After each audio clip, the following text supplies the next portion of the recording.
Machine, get on up, get up, get on up, stay on the scene. All right, back on the Young Turks. I think one of the most intriguing storylines in this campaign season has been the Democrats versus the Chamber of Commerce. The Chamber of Commerce is a right-wing business organization, and they have promised to collect up to $75 million to spend largely against Democrats across the country.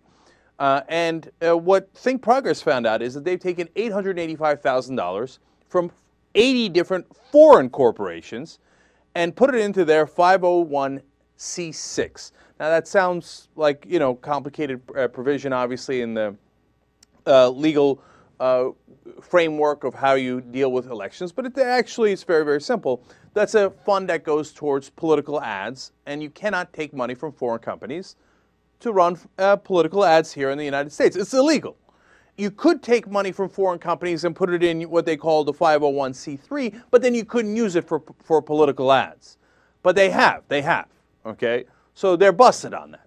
Now, when we ask them, hey, what's going on? Who are your donors? Where's the money coming from? And we have a right to know because you might be doing something illegal here. You've taken nearly $1 million from all these foreign companies.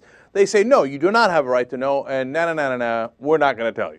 In fact, their representative, Bruce Justin, was on with Chuck Todd on MSNBC, and that's almost entirely what he told us. Let's go to clip number 5 and watch. With this 501c6, you don't have to release it. The law says you do not have to disclose individual donations to this part of your organization. Correct. Why not disclose? Well, the reason is pretty simple. We don't want to disclose for the same reason Mr. Gibbs, the president's, ironically, spokesperson, who ran attack ads against Howard Dean in the 03-04 cycle. Okay. Well, that was that was a 527. They did release their donors. No, they refused. No, eventually until they had to. After the election. No, but the law. The election. The law says they right. Well, because they filed their report. Correct. So they did eventually disclose. Eventually. Are you guys going to eventually disclose? No, because of, and let me explain why. When we ran issue ads last year over the Patients Protection and Affordable Care Act, now law, somehow some of the companies that contributed to that effort became public and not by us. They were all greeted with protest at their corporate headquarters. They were, in some cases, threatened. They were repeatedly... So your donors are afraid of a public backlash? Absolutely. Well, okay, that's very clear. Look, we think we're doing something nefarious and we're going to get a public backlash and our customers aren't going to like it. And maybe their shareholders won't even like it. The owners of the company might not like it. But our business executives have decided that we're going to do these political attack ads. And we like to do them in secret. Is that okay? Oh, yeah, but at some point Gibbs did something. But wait a minute. He disclosed within the timeline that he was supposed to. Yeah. Are you going to do that? Hell no! Hell no, we're not going to disclose. We're not going to disclose now. We're not going to disclose after the election because we'd like to spend secretly corporate money and maybe even foreign money, maybe illegally so, to make sure that we attack the Democrats and get our interests passed. But look, it's not even a Republican-Democrat thing. For me, the much more important thing is these companies want to fix the rules so we don't have free markets, so we don't have real capitalism. They want to fix it so they have monopolies. Look at the drug industry and the wonderful monopoly they've had for so many years that was reinforced by Bush and Obama. Look at the banks and look at the healthcare insurance companies that have no competition. Okay? How do they do that? They do it by buying politicians. And when you say, hey, can we find out where that money came from that bought the politicians? They said, nope, can't do that. Won't disclose it. We might get in trouble. Well, then it's very clear what's happening, isn't it? Chuck Todd's going to continue along that line of questioning. Let's go to clip number 6. I'll be honest, it's kind of a depressing outlook that the fact that we think that being public about where you stand on an issue, you don't want to go public because of you just fear of some sort of potentially negative retribution. There is negative retribution. There's a history and track record of retribution here. And that's why we, the Chamber... Politics ain't beanbag. Well, of course it's not. But, I mean, the president didn't disclose his contributors in 08. SEIU said they could be accused of the same thing. Disclosed all. I mean, in the FEC report, we saw all the contributors over $200. Did you? Over $200. Yes, that's the law. I mean, why not have some form of that? Well, again, corporations, I think, sit in a very different space here than individuals. And I've given you about 5 examples. I understand. It's an interesting argument. Okay. No, it's an interesting argument, and I'm fascinated by it. Well, I'm not as fascinated by it. Chuck did a great job of asking him the right questions there. I don't think it's a good argument at all to say, well, we just don't want to disclose it because we'd be attacked because we're doing something that people don't like. Yeah, well, I mean, poor you. Well, God, we'd get attacked for trying to buy the politicians, so you see why we'd want to cover that up. Yeah, I mean, I see it, but I don't agree with it. That's crazy. And, he's saying over there that, well, look, Obama, he didn't disclose. Yeah, he did. Well, okay. Well, he didn't disclose for under $200, but he doesn't have to. What, is the Chamber of Commerce getting donations under $200? I don't think so. Okay. No, they're getting very, very large donations from people who will benefit from the tax cuts, from the tax loopholes, from the non-regulation and the deregulation. And they don't want you to know because they want to rob you blind without telling you who the robbers are. Okay? Now, here is an interesting turn in this Chamber of Commerce versus Democrats fight in this election. Now, Democrats have started to fight back. Tim Kaine, who normally is not a fighter, who's the head of the DNC now, was speaking in front of a group of reporters at a gathering for the Christian Science Monitor, and he went off and he said, look, this is like Watergate, that this is a story that's going to continue to unravel and that there are secret donations and the press really needs to hound them on this and where are their donations coming from and that this is a giant scandal, right? Now, for a Democrat, especially a guy like Tim Kaine, who's Mr. Establishment, and as far as I've seen, has never attacked anyone in his life, right, to come out this strong against the Chamber of Commerce, well, there's something interesting going on. So what is it? Well, normally, business interests usually give to both parties. And now they might give a little more to the Republicans, 55%, 60%, whatever it might be, right? But they like to keep the Democrats happy so that they don't rebel, right? Here, I think the Chamber of Commerce and business interests in this country and outside this country are making a significant mistake. They've now pushed almost all their funding towards the Republicans, 85%, at least from the Chamber of Commerce, going towards one party. That removes the incentive of the Democrats to play ball. Because in the past, what Rahm Emanuel would say to Barack Obama and people who are in that camp would say, oh, no, you can't piss off the corporations. No, we get money from them. We need money from them. But now, when he goes to make that argument, Democratic candidates, including the president, is going to say, well, actually, we don't get money from them. The other side gets a tremendous amount of money from them. So now it is in our vested interest as Democrats to fight back against these multinational corporations and the people who are trying to buy the politicians because they're not trying to buy us anymore. You see how that's a tactical error for the corporations? They've gone too one-sided. And that could be a great silver lining for us, because that might finally motivate the Democratic Party to go, hey, look, man, if we don't fight back, we're going to lose. It's our ass on the line here. And that's why you see Obama on the warpath, you see Tim Kaine on the warpath, guys who aren't normally on the warpath. And you see all the other Democrats, including Nancy Pelosi, all speaking out against the Chamber of Commerce, saying, hey, they might be involved in the next Watergate, etc. And look, if this goes through the whole election and the Democrats manage to, obviously they'll still have the presidency. If they manage to hang out to the Senate and maybe the House, then that Chamber of Commerce and those right-wing business interests that they represent might be in a world of trouble because they stopped bribing the Democrats. That could be a big, big mistake. The much smarter strategy was to bribe both sides. Thank God they've made that mistake. Now, look, then they're pushing all their chips in. If it turns out that the Republicans win, they landslide because of all that money on their side in the House and in the Senate, well, maybe that risk pays off for the Chamber of Commerce, and then they deregulate everything, they repeal all the reforms, and they give even more tax cuts to the richest people and the richest corporations in the country, and they allow all the loopholes, which is, by the way, 100% the Republican agenda. They just try to close a loophole giving subsidies to multinational corporations that outsource jobs from the United States. They were giving them subsidies to outsource the jobs, and the Republicans said, nope, we have to keep giving them that subsidy. In other words, the Republicans turning around to these guys and saying, hey, listen, we will do anything you want. You just say, you name it, as long as you give us the money, we'll do it. They've become the wholly owned subsidiary of corporate America, which they were well on their way to becoming anyway. But it's a risk. If the Democrats hold on, they might just turn around and say, all right, now it's time to do real campaign finance reform. maybe even, dare we say, public financing of elections, because they don't want to go another election cycle where the Chamber of Commerce comes at them with $75 million, and next time it'll probably be $150 million, because there is no better investment in this country than buying a United States politician. So, game on. But in order for us to beat them back, the Democrats have to win. Wish us luck. Now, in the past, I wouldn't have even been excited by that because they were both being bought off. Now, I'm a little excited at the possibility because the incentive structure is set right. You know what? I always talk about the incentive structure. If you have the incentive to sell out to corporations, you will. If you don't, you might fight back, and that's how the incentives have changed. That's why I'm slightly excited about what is otherwise very bad news. We'll see how that develops. Now, on a similar note, the Americans for Prosperity is a group that has organized a lot of events and buses and protests, etc., for the Tea Parties, as you're about to see.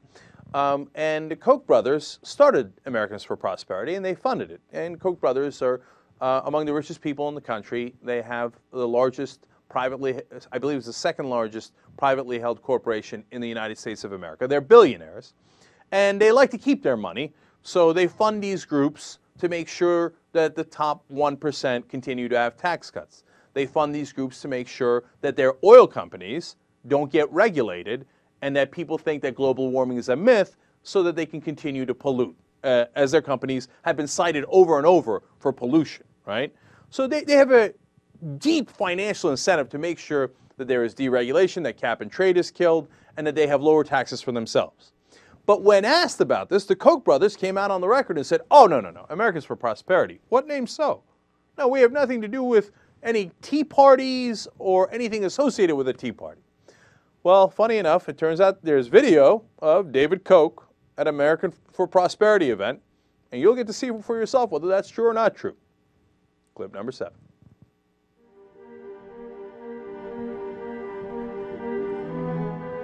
Five years ago, my brother Charles and I provided the funds to start the Americans for Prosperity. Oops.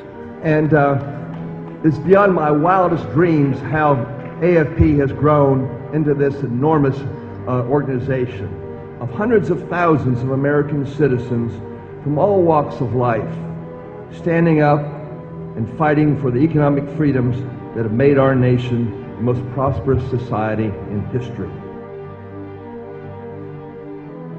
Oops. Let's find out. Did they fund any tea parties? We helped organize huge tea parties all throughout the state.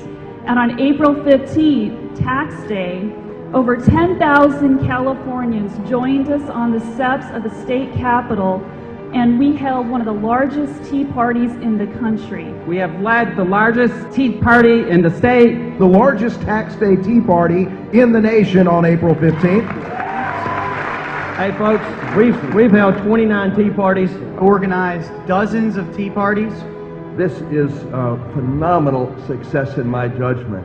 800,000 activists from nothing 5 years ago.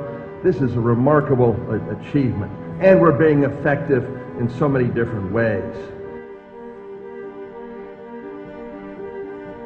We had over 9,000 Colorado activists attend the Patients First bus tour. All across our state, our members have said, hands off our health care. Keep your hands off my health care. Keep their hands off our health care. Hands off our health care. Thank you, Mr. Chairman. We are sending a clear message to our representatives to vote no on the cap and trade tax scheme. That legislation that you all heard about that will cap America's prosperity and trade our jobs.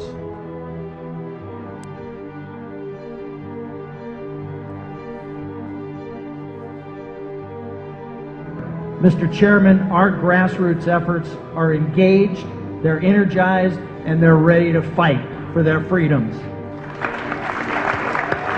The media portrays us as being backed by some billionaire person or people or group, and it's not. We're individual citizens who are just wanting to make a difference. It's nonsense. There is no such thing among our our people is astroturfing. We are here at our own expense, in our own interest. So I thank all of you for coming here today from so many different parts of the country to make this statement that the American dream of free enterprise, capitalism is alive and well. Now that comes from AstroTurf Wars, a movie that we discussed on the show before. You can find my interview on that on TYT Interviews. You know, I also had an interview here with a New York Times writer who wrote a book about the Tea Parties, and we had a little debate as to whether their buses in particular were funded by Americans for Prosperity, and she said people take their own buses. Really? Who paid for the giant hands off my healthcare sign that wrapped the bus up? Those are independent buses? No. Americans for Prosperity paid for the bus, wrapped the bus, and put those same talking points that you then later heard from all those people, put it in their mouths. Oh, they take your hands off my healthcare. Gee, I wonder where they got that idea. One of my favorite parts was like those guys at the end saying, nonsense, the idea that some billionaires are financing us. A billionaire just spoke to you and said, I financed the whole thing. He's a billionaire. He just told you he was doing it. Nonsense, no such thing, no. And look, so one guy said we came at our own expense. Do some people come at their own expense to some events? Of course. But that's even worse than they're using their own money to help that billionaire avoid taxes and regulation so he can continue to pollute and keep more of his money. And if they think that's in their best interest, boy, are they wildly misled. See, this is how it works, and this is why that clip is so important. These guys do it for their own interest. You think that David Koch, giving that speech there, set up that organization and paid for all that stuff because he wanted to help those schleps down there? He wanted to make sure that they didn't have choices in healthcare insurance and that somehow helps them? He wanted to make sure that they didn't have cap and trade because those guys, were worried about what the carbon output for them? No, he's worried about the carbon output from his oil companies and his refineries. And that would cost him more money. And he would have to pay for the pollution that he causes that sometimes makes us sick. And, that is a cost to all of us in terms of that going into our environment and all the costs associated with that. Because David Koch doesn't want to pay that cost. He just wants to pocket it and make an extra couple of $1 billion. Come on. Wake up. And, I'd love to pose that to a Tea Party person, have them watch that, and then I know they're going to come up with excuses. They got to justify it. The identity is wrapped up in this and stuff. But I just want to pull them aside. It's not out of bad intent. I just want to be like, don't you get it? Don't you understand why he put millions of dollars into this organization? Why are you helping him? How does it help you? Sad, man. It's sad. That's what's happening behind the scenes. And if these guys keep attacking the Democrats as they are, giving the Democrats no incentive to sell out to them, that might prove to be a bad strategy. Cross your fingers. Young Turks. All right, back on the Young Turks. Now we got some fun stories coming up for you guys. But first, a couple of announcements.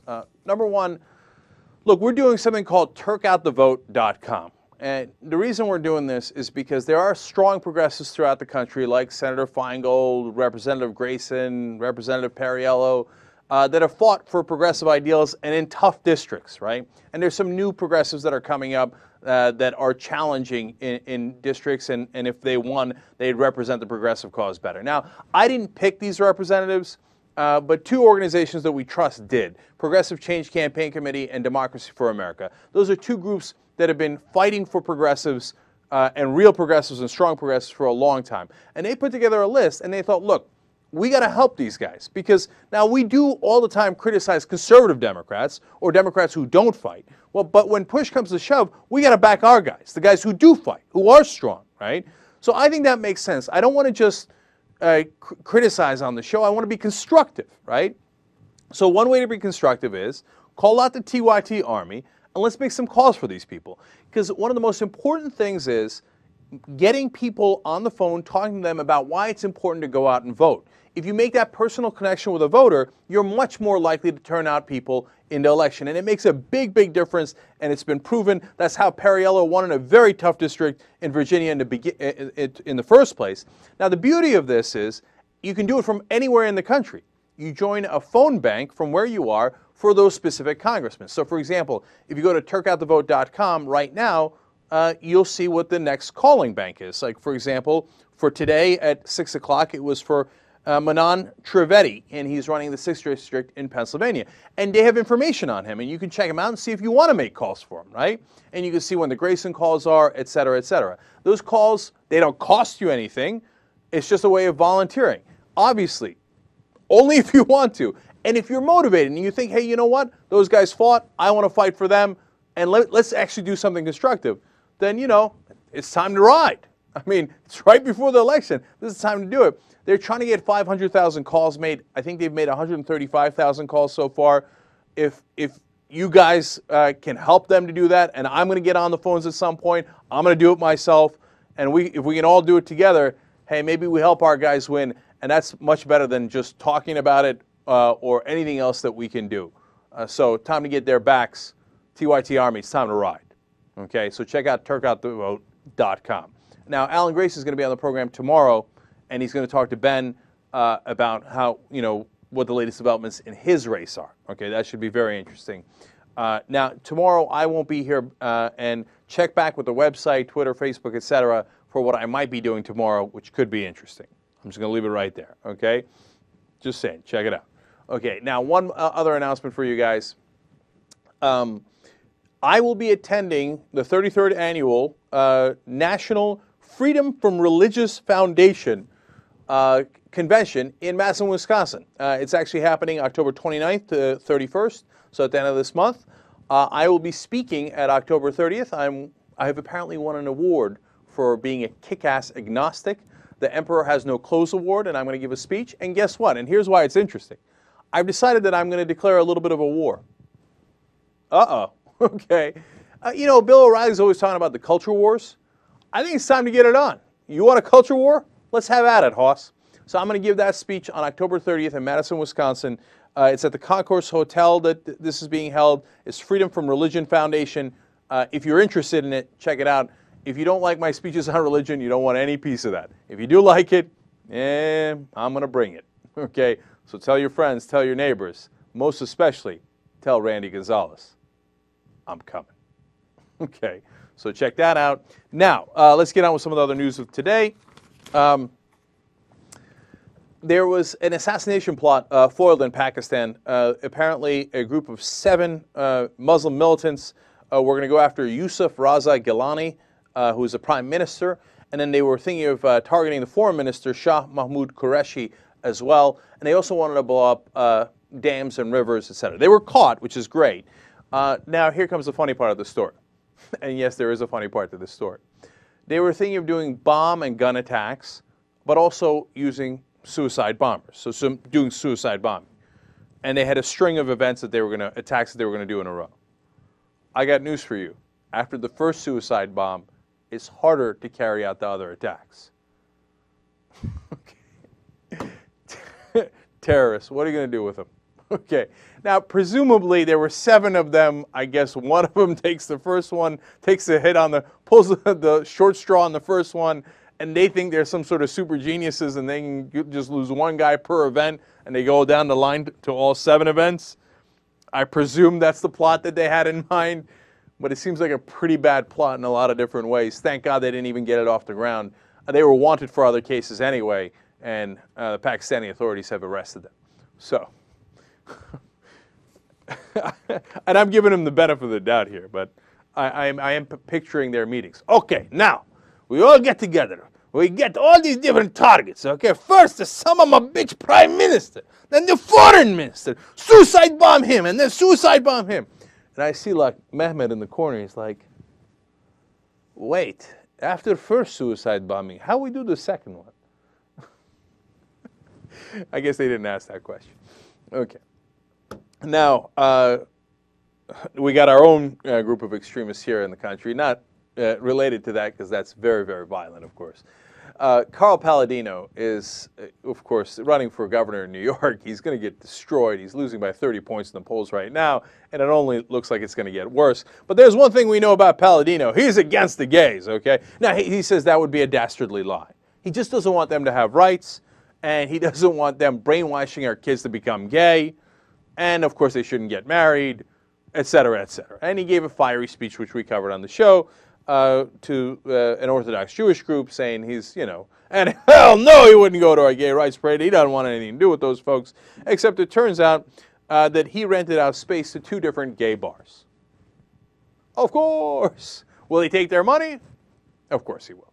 So one bar was called Cobalt, and that was a gay bar that was operated, and it was actually even run by Palladino's son, not the property wasn't just owned by Palladino, but his son ran the property, and that was in 2004 and 2005. And then they ran another gay bar called Buddies 2. I suppose so, isn't it?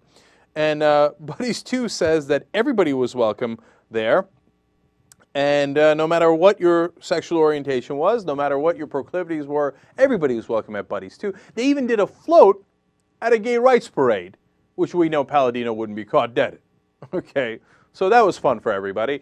And they were in operation in 2005 and 2006, and taking their money didn't bother Palladino earlier. By the way, Palladino's nephew turns out to be gay, and it appears he has quit his campaign. No one has seen him come back to the campaign offices that he used to work at for his uncle. And when they asked the nephew, hey, how do you feel about your uncle's comments, he said they were very offensive. And he said, obviously, I'm very offended by his comments. Oops. Okay. Right-wing hypocrisy, always fun for everybody. Now, we go to one more right-winger here. John Race is running to become the new senator in West Virginia. He's a Republican, of course. He's got apparently an issue with pronouncing people's names. Now, he had trouble getting the right name of the person that he's replacing in the Senate. That was a little bit of an issue. He also had trouble with Sonia Sotomayor's name. He said, he called her, I'm quoting here, well, what was it? Sarah Manor? Santa Menargon? Sarah Morgan? That's not even close, dude. Now, what I'm trying to figure out is he purposely doing it? Like, who can pronounce that Latina name? Or if he's just an idiot, right? He got the Energy Secretary's name wrong, too. Of course, it's Chu, and he apparently used several different Asian-sounding names that was not Chu. Okay, so he's got a history with this. Now he's going to do it to Ahmadinejad, which, hey, look, people have trouble with his name, but the way he does it, I have to confess, is a little amusing. Let's watch. I want to put in a strategic defense system in this country that'll take care of us and our friends. That can be done. Strategic Defense Initiative, better known as Star Wars. We need to bring it back.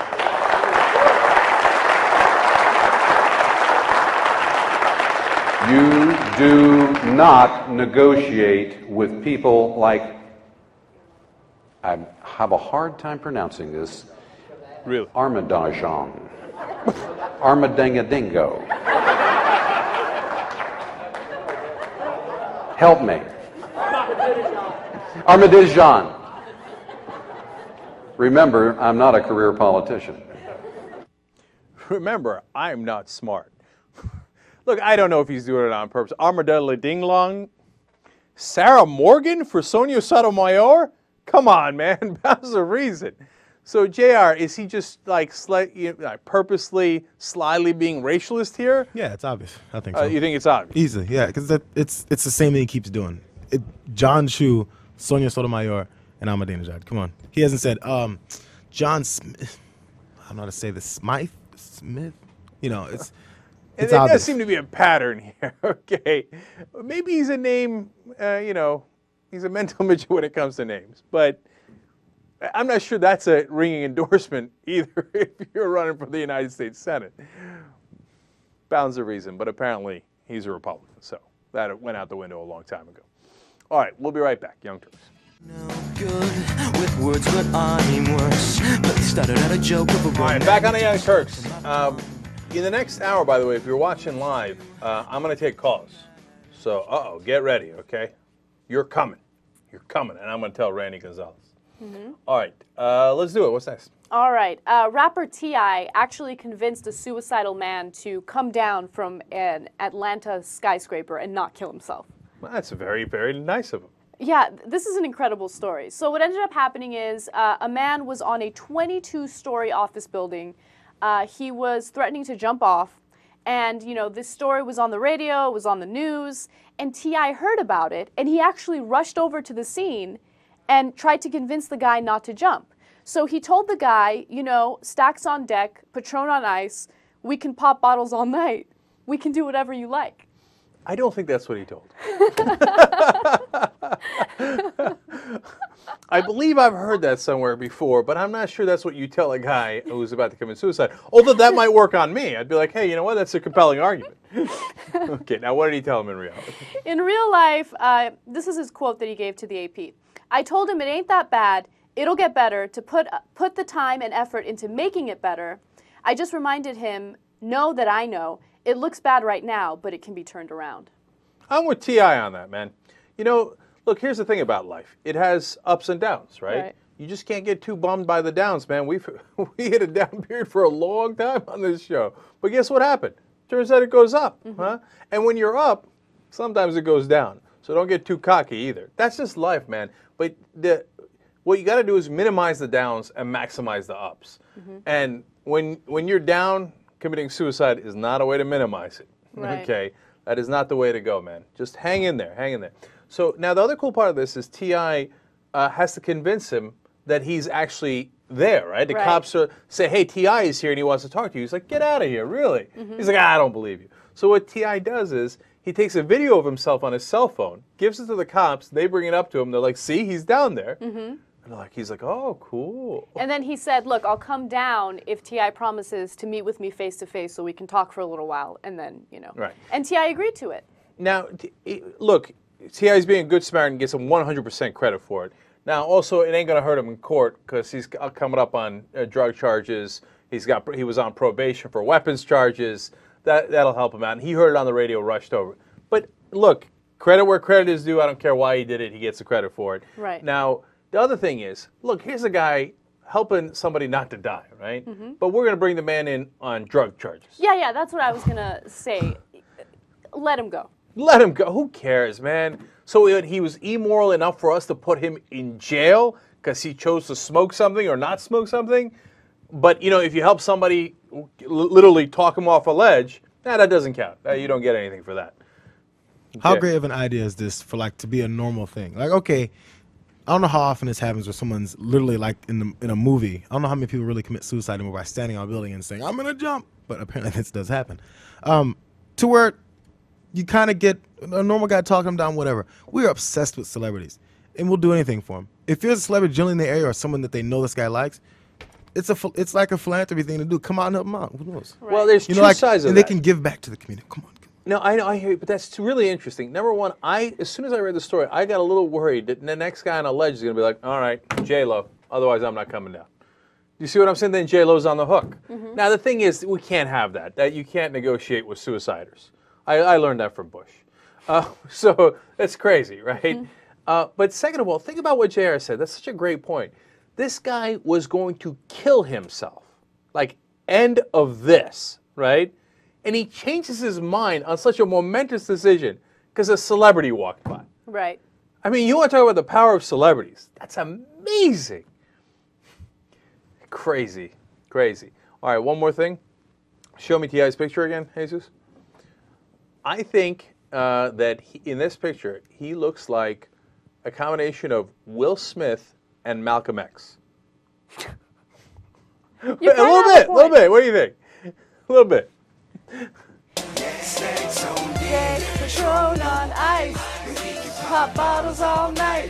You can do whatever you like. I messed up the lyrics at the end. But yeah, look, if T.I. said that to me while I was about to jump off a building, I'd say, okay, fine. You know Stacks what on deck and Patron on ice. You know what I'd say? I'd say, motherfucker, if I had Patron on ice, I wouldn't be up here. Okay? If I was like you and I had all the money in the world and I got Patron sitting and girls all over me, yeah, I wouldn't be on a fucking ledge. All right. What's next? All right. Right-wingers in Colorado created a billboard depicting Obama as an Islamist suicide bomber, a gay man, and a Mexican bandit. Okay, yeah, you know what? You want to give all the little variety here. I mean, you don't want to just go with one stereotype. These people are so despicable because, all right, if you want to make a ridiculous political statement, make it. But at least reveal who you are. This group won't even reveal who they are. Of course, that's the new MO for the Republicans. They says vote Democrat. Rat. Get it? Oh, this guy's so freaking clever. The same thing the Chamber of Commerce is doing. They're like, yeah, we collected $75 million, some from foreign corporations. We're not going to tell you where we got it from. So what are you going to do about it, right?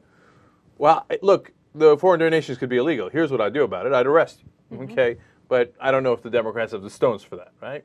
And here, look, this is free speech. This they can do, right? Is it cowardly not to reveal who did it? Yeah, of course it is, right? Right. And so when they ask them about it, they're like, no, we're scared to tell you. No, they really are. Okay, let me give you an example. So there's the artist who created the billboard. He's a Tea Party activist. His name is Paul Snover. And, he admit to creating the billboard, but he won't say who paid him to create it.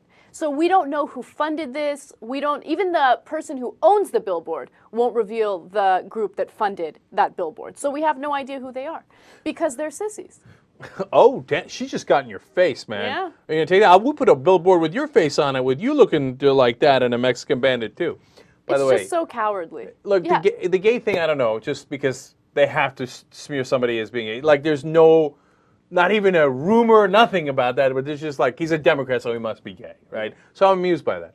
But the one I'm most amused by is Mexican bandit. Yeah, what does that even mean? Why? Why is Obama a Mexican bandit? Well, I don't get it. The level of extreme and stupid things that are done, even though I know this isn't sanctioned by anybody in a Republican Party or anything, but it's obvious that, it says vote Democrat and has all these negative looking pictures, right? It's so easy if you're running against a guy who's anywhere in there, just bring it up. Bring attention to this. And don't necessarily say that it's them to do. Like, I don't know who even, who could be possibly up right now in Colorado, but just ask them if you're in a debate or even if you're running ads or whatever you're going to do. So do you agree with this type of stuff that comes from people who support you? Do you believe that Obama's a terrorist? Do you believe that gay people are evil? Do you hate Mexicans? And I don't even know, what's the other one? He's a pimp? What's the other one? The second one from left? That looks like maybe a Chicago gangster or something. Yeah. That's my sense of it. Just bring it up. Just bring it up, and make them have to deny it. So at least there won't be any positive thing that comes from them trying to say, oh, I was badass. Did y'all put that up? It hurts the people that they're trying to get in office. Right. Now, to be fair, they asked the local Republican Party about this, and the Republican Party was like, oh, I ain't got nothing to do with it, man. And they're like, yeah, this is outrageous, and we're not in favor of it. Okay. Well, if they want to spend the money that way, though, what can we do? Ooh. Look, and the thing is, they might not be in favor. We don't know. The guy who gave the money is secret. No, they're probably not for it, and that's the thing. But just bring it up. I mean, if there's so many dirty games going back and forth, just ask them about it. Then you're not playing the game. I didn't create it. I'm just asking you what you think, and make them have to at least deny it, or say like, oh, I hate it. I hate it. I hate it. I hate it. I hate it. I hate it. Yeah, no, that's definitely fair. It's definitely fair. No question. All right. What's next? All right. A mentally ill inmate in the United States was wrongfully deported to Mexico. Well, he had it coming. Yeah, because officials wanted to ignore his social security number, they wanted to ignore the fact that he was a U.S. citizen, and they wanted to dump him somewhere. So they dumped him in Texas and had him walk to Mexico. All right, get a load of this. So the guy's Puerto Rican, okay? United States citizen. Right. But he's got mental issues. In fact, they picked him up from a mental hospital where they accused him of inappropriately touching a female worker at the hospital. It was a psychiatric hospital. But they know he's got psychiatric problems. So they're like, well, he looks Hispanic. So let's trick him into confessing that he's not a U.S. citizen so we can dump him in Mexico. And so they do because he's very impressionable, etc. Right. But as they're doing this, as Anna explained, several times they look on the computer to see who he is. He doesn't have a Mexican name. Forget that. Who cares, right? Right. His name is Mark Little. Okay, but he looks Hispanic because he's from Puerto Rico. Right. They're like, good enough. Let's send his ass to Mexico. Right. So they put him on the Texas border in his prison jumpsuit. Orange. Okay, and they make him walk into Mexico. Okay. Yes. The guy has mental issues. He doesn't know what he wanders around for 115 days. He winds up in where do you go? Honduras, No, Nicaragua? let me tell you. So first, of course, he ends up in Mexico. He gets imprisoned there because officials are like, who are you? Why are you here? He has no documentation. He has no documentation, so they throw him in jail. They release him. He goes to Honduras. Same thing happens. Nicaragua, same thing happens. His family can't find him until April of 2009. He's been wandering, Central America since October of 2008. So it's crazy, man. It's crazy. Finally, he walks into an embassy. What was it in Bolivia, and U.S. embassy, and they figure out he's Guatemala. In Guatemala, and they figure out that he's a U.S. citizen, and they call his family, and his family's like, "Oh, thank God!" They thought he disappeared, and so then they get him back here. By the way, when he gets back here, they fly him into Atlanta. The authorities are like, "No, it says you're not a U.S. citizen. We're They tried to send him back. Thank God the family had retained a lawyer, and the lawyer found him in one of the holding cells. And it was like, no, this guy's an American citizen. The thing that drives me crazy about that is that son of a bitch that worked in that prison, who got his, did he enjoy it? Did he get his kicks off of it? Like, I'll trick this guy into admitting to be a Mexican citizen when I know he's a U.S. citizen, and I know he's mentally, challenged, and then I'll make him walk in the desert or wherever it was on the Texas-Mexico border? Well, that's so sick, man. What? I just don't understand what their motives were. Because were they just looking to get rid of this guy? They didn't want to deal with him? But why? What personal gain did they get out? I just don't understand it. Like, the only thing that I could think of is they found some sort of amusement out of it. Exactly. They probably thought it was funny. Right. Like, this mentally handicapped guy's life is going to be ruined. And I feel so bad for this guy's family because they're like, where is he? We need to find him. Where is he? Where is he? And they had no idea. They were looking everywhere for him. And of course, the authorities were like, oh, we don't know. Even though they knew. And they knew what they did, at least.